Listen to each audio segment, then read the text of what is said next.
Պարոն Ղազարյան, Արսեն Թորոսյանն այն մարդն է, որ իմպիչմենթի հետ կապված ձեր դիմում նամակը պատռեց եւ համացանցում տեղադրեցած ցույց տալով իր վերաբերմունքը այս գործընթացին։ Եվ պարզ է, հա, որ ԿՊԱ-ականներն ունեն այս վերաբերմունքը ու ձեր ակնկալիքները արդյոք չեն նվազում, անիմաստ չէ անընդհատ գալ, մերժվել եւ հետ դառնալը։ Ոչ մի դեպքում, ես նաեւ այսօր,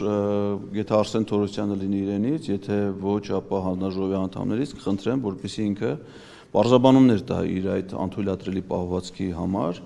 որովհետև քաղաքացու օրը տոնող քաղաքացիական պայմանագիր կուսակցության ներկայացուցիչը այդ օրվան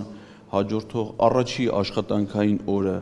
առանց կարդալու նամակի բովանդակությունը իմանալով միայն որ նամակի հեղինակը քաղաքացի է հրապարակային պատռում է դա այն վարքագիծը չի, որ մենք տեսնենք ու դրա հետ համակերպենք։ Նրանք պարտավոր են պատասխան տալ իրենց յուրաքանչյուր քայլի գործողության, այդ թվում նաև նամակների վերաբերյալ, քաղաքացիներից ստացվող գրությունների վերաբերմունքի համար։ Իսկ նաև կարևոր է իմանալ Արսեն Թորոսյանը առհասարակ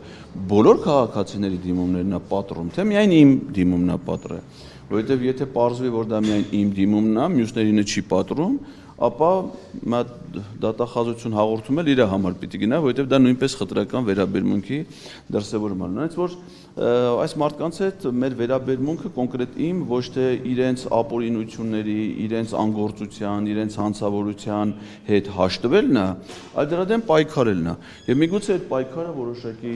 ջանքեր է պահանջում, միգուցե այդ պայքարը որոշակի հետևողականություն է պահանջում, ինչը ես տրամադրված եմ անելու մինչև վերջ, ունես որ հիասթափություն չկա, այդպիսի քայլերով իրենք իմ տրամադրության վրա ոչ մի դեպքում չեն կարող ազդել, այլ կարծում եմ, որ կարող են ազդել հասարակության տրամադրությունների վրա, որպեսզի մարդիկ ինձ թեւթիկուն լինեն այս պայքարում, եթե ստացվի, որ ես միայնակ դժվարանում եմ սրանց դեմ պայքարում, ապա մարդիկ լինեն, որ ինձ օգնեն, մենք միասին դա անենք։ Իսկ ինչպես ասել է Հրանտ Մաթևոսյանը իր հայտնի ստեղծագործություններից մեկում, 20 հոգի տղամարդ կարա շալվարը հանի, կարա նոր շալվար հագցնի։ Դա խաբերական իմաստ։